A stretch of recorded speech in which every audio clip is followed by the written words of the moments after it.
Hello friends, welcome back to my YouTube channel Government Job Insiders. My name is Meenu Sharma और thank you very much. आप लोगों ने आपके जो सपोर्ट है वो हमें बहुत ज़्यादा मिल रहा है और मैं कोशिश कर रही हूँ कि जितनी अच्छी से अच्छी वीडियोस और जितनी ज़्यादा नॉलेजेबल चीज़ें मैं आपको जो नॉलेजेबल इन्फॉर्मेशन मैं आपको बता पाऊँ उतना ज़्यादा मेरे लिए भी बहुत अच्छा होता है, क्योंकि मैं भी कोशिश करती हूँ कि आपको जो है सही इन्फॉर्मेशन मिले और करेक्ट इन्फॉर्मेशन आप तक पहुँच सके। और वीडियो को एंड तक ज़रूर देखिएगा, क्योंकि आज हम इस वीडियो में बात करने वाले हैं जो इंडिया पोस्ट जीडीएस की सर्विस के बारे में बात करने वाले हैं। किस तरीके की ये जॉब प्रोफाइल रहती है, क्या ये गवर्नमेंट सेंट्रल गवर्नमेंट रहती है या ये स्टेट गवर्नमेंट रन करती है, क्या ये परमानेंट है, क्या ये टेम्पररी है। तो इन सब चीज़ों के बारे में हम इसके नोटिफिकेशन से ही जानेंगे। ठीक है, बहुत इंपॉर्टेंट है क्योंकि बहुत सारे लोगों ने जीडीएस का फॉर्म फिल किया होगा, तो उनको भी इस चीज़ के बारे में पता होना चाहिए कि वो जिस जॉब के लिए फॉर्म फिल कर रहे हैं तो वो क्या है, मतलब वो उसको कौन रन करता है, स्टेट रन करती है या कौन से डिपार्टमेंट से ये जो है गवर्न करती है। और वीडियो को लास्ट तक ज़रूर देखिएगा। वीडियो अच्छी लगे तो चैनल को लाइक शेयर सब्सक्राइब ज़रूर कीजिएगा। और हमारा व्हाट्सअप चैनल भी है जिसका जो लिंक है मैंने अपने यूट्यूब कम्युनिटी और अपने यूट्यूब चैनल पे भी पोस्ट कर रखा है, तो वहाँ जाकर भी आप उसको फॉलो कर सकते हैं। वहाँ पर भी आपको सारे लेटेस्ट इन्फॉर्मेशन जो है वहाँ पर मिल सकती हैं। और चलिए तो वीडियो को शुरू करते हैं। तो यहाँ पर आप देख सकते हो कि service conditions and brief job profile and residence accommodation. ठीक है, सर्विस कंडीशंस के बारे में बात करेंगे, क्या ब्रीफ जॉब प्रोफाइल रहता है एंड क्या रेसिडेंस आपको मिलेगा, एकोमोडेशन आपको दिया जाएगा कि नहीं दिया जाएगा, इन सारी चीज़ों के बारे में अच्छे से जानेंगे। तो the applicant must clearly understand that GDS are not regular employ of the department and their emoluments allowances and other entitlement जो होते हैं are not at par with the central government employ. तो यहाँ पे इन्होंने बिल्कुल क्लियर कर दिया है कि ये सेंट्रल गवर्नमेंट वाली जॉब नहीं होती है। Fine, applicant must clearly applicants को ये समझना चाहिए कि जीडीएस के जो एम्प्लॉयज होते हैं वो रेगुलर एम्प्लॉय नहीं होते सेंट्रल गवर्नमेंट के, और उनको जो इमोल्यूमेंट जो भी उनको जो दिया जाता है, अलाउंसेस वगैरह दिए जाते हैं, वो as per the central government नहीं होते हैं। Fine, their service conditions are governed by the department of post. इनका डिपार्टमेंट जो है वो अलग है और उस डिपार्टमेंट का नाम है department of post Gramin Dak Sevak conduct and engagement rules 2020। Fine, refer to as GDS rules as revised from time to time and not framed under the article 309 of the constitution of India। तो इनको जो भी allowances वगैरह दिए जाते हैं, जो भी इनकी सैलरी होती है, it is not according to the central government because they are not coming in the central government employ. इनका जो डिपार्टमेंट है वो है department of post Gramin Dak सेवक अकॉर्डिंग टू द रूल 2020। और टाइम टू टाइम जो है रूल्स है वो रिवाइज होते रहते हैं। They are holders of civil post outside the civil service of state. ये जो होते हैं जीडीएस जो होती है वो सिविल पोस्ट होती है and outside the civil service of state. They are required to serve mostly in rural areas to render the service of the department. यहाँ पे मोस्टली जो आपको रूरल एरियाज में वर्क करना पड़ता है, यानी कि ग्रामीण डाक सेवक जो आपने देखा होगा, बहुत सारे लोग जो आपके घर में पोस्ट जो लेकर आते हैं, ठीक है, वो लोग जो होते हैं मोस्टली जो है रूरल एरिया में काम करते हैं। एज पर रूल 3A ऑफ the said GDS rules, they are required to work for minimum for a period of 4 hours and maximum for 5 hours a day, then cannot be retained as sevak beyond 65 years of age। तो जो लोग as a GDS जिन लोगों ने form fill किया है और अपनी merit list का वेट कर रहे हैं, उनको भी ये जानना था कि हमें कितने घंटे मिनिमम काम करना है और मैक्सिमम कितने घंटे काम करना होता है। तो मिनिमम जो आवर्स होती है ना वो 4 आवर्स होती है। आपको 4 घंटे काम करना है एंड मैक्सिमम जो काम करना है वो आपको 6 घंटे करना है। Fine, work minimum 4 hours and maximum for 5 hours, 5 घंटे आपको मैक्सिमम काम करना है।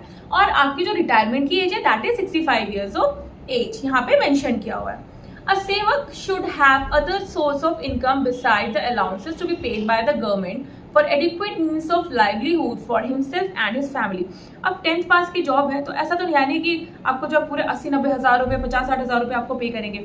हार्डली आपको 12,000 पे करते हैं और 15,000 पे करते हैं। फाइन, इतने में एक इंसान का पूरा गुजारा नहीं हो सकता क्योंकि आजकल की महंगाई में ये सारी चीज़ें पॉसिबल नहीं है।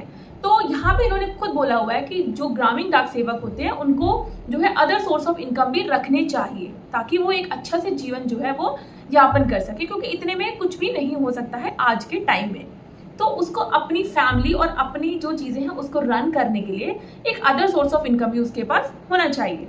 The candidate selected as BPM यानी कि branch post master are required to arrange accommodation for running the post office called branch post office at their own cost. अब इन्होंने ये क्लैरिफाई किया है कि अगर आप as a branch post master यहाँ पे सिलेक्ट होते हो तो आपको एकोमोडेशन नहीं दिया जाएगा। आपको अपना एकोमोडेशन की जिम्मेदारी आपको खुद की है। आपको खुद ही जहाँ पे आपको जॉब, जहाँ पे आपका सेंटर होगा, जहाँ पे आपकी पोस्ट होगी, उसके आसपास ही आपको जो है वहाँ पे अपना एकोमोडेशन का जो रेंटेड है या जैसे भी आपको अपनी सुविधा के अनुसार वहाँ पे खुद ही करना है। ये लोग आपको कोई भी एकोमोडेशन प्रोवाइड नहीं करेंगे। The candidates are advised to carefully go through the said GDS rules and which are available on the official website of the department. इन्होंने बोला है कि GDS के आपको जो है पूरी रूल्स बुक, जो इनकी रूल बुक है GDS की, उसको पूरा अच्छे से पढ़ लेना है। The job brief job profiles और different categories GDS are under. अब इन्होंने नेक्स्ट वीडियो में नेक्स्ट जो इन्होंने बात की हुई है वो क्या प्रोफाइल रहेगी आपकी, जैसे ब्रांच पोस्ट मास्टर की क्या रहती है, असिस्टेंट ब्रांच पोस्ट मास्टर या फिर जिसे हम ग्रामीण डाक सेवक भी कहते हैं, उनका क्या काम रहता है वो इन्होंने यहाँ पे डिस्कस किया हुआ है। तो हम भी एक शॉर्ट में मैं भी आपको बता देती हूँ कि क्या जो है काम रहता है। जैसे अगर हम बात करें ब्रांच पोस्ट मास्टर की, तो ब्रांच पोस्ट मास्टर की जॉब प्रोफाइल में आपको day to day postal operations manage करने पड़ते हैं and India post payment bank in the manner as prescribe by the department time to time. आपको रन करना पड़ता है post, marketing and promotion of the product and services being provided by the department and operating various services in the customer service centers of the department। ठीक है, marketing करनी पड़ती है, promotions करने पड़ते हैं प्रोडक्ट्स के। In a single handed BO BPM have overall, जहाँ पे सिंगल हैंडेड BO है, ब्रांच ऑफिसेज हैं, वहाँ पे भी जो ब्रांच पोस्ट मास्टर है उनकी पूरी ओवरऑल रिस्पॉन्सिबिलिटी होती है ताकि वहाँ पे काम जो है स्मूथली तरीके से और टाइम टू टाइम जो है काम जो है चलता रहे। Timely functioning of the office including mail conveyance and mail delivery. In the BOs other than single-handed, the BPM may assist by the ABPM. However, BPM will require to do combined duties. जो BPM है वो combined duties भी करते हैं, ठीक है, of ABPM and when ordered or in case of non-availability of ABPM, any other work may also be assigned by superiors like mail overseer, inspector, post assistant superintendent of post, superintendent of post office, senior superintendent।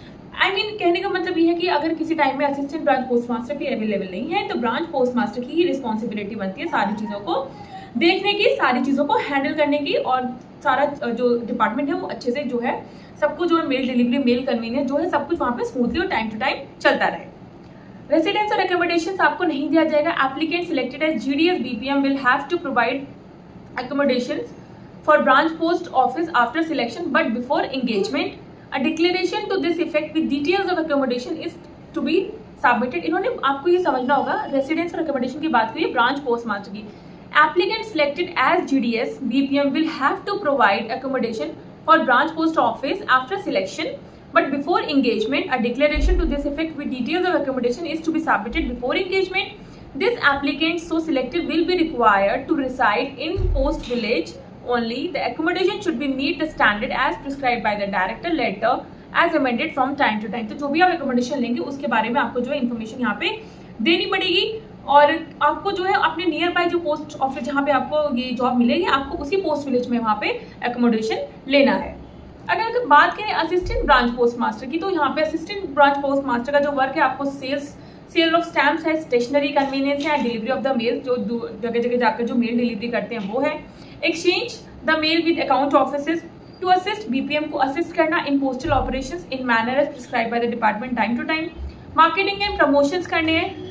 ABPM में also required to do combined duties of BPM as and when ordered in case of non availability of BPM अगर नहीं है तो उनको उनकी भी जो duty है, उनकी भी जो जॉब है वो भी करनी पड़ सकती है। Any other work assign by the superiors, अगर आपके किसी सुपीरियर ने आपको जो वर्क असाइन किया है वो भी आपको करना है। और बात करें कि डाक सेवक की, तो Dak Sevak engage in departmental offices और line, sub post office, head post office and offices in railway mail services.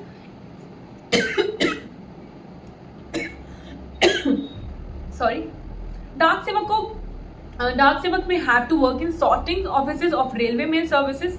Dak Sevak को in mail offices will handle receipt, dispatch of mail bags and transshipments of bag। डाक सेवक will also assist post master को assist करते हैं, sub post master को assist करते हैं in managing the smooth functioning of the department post office and do marketing also.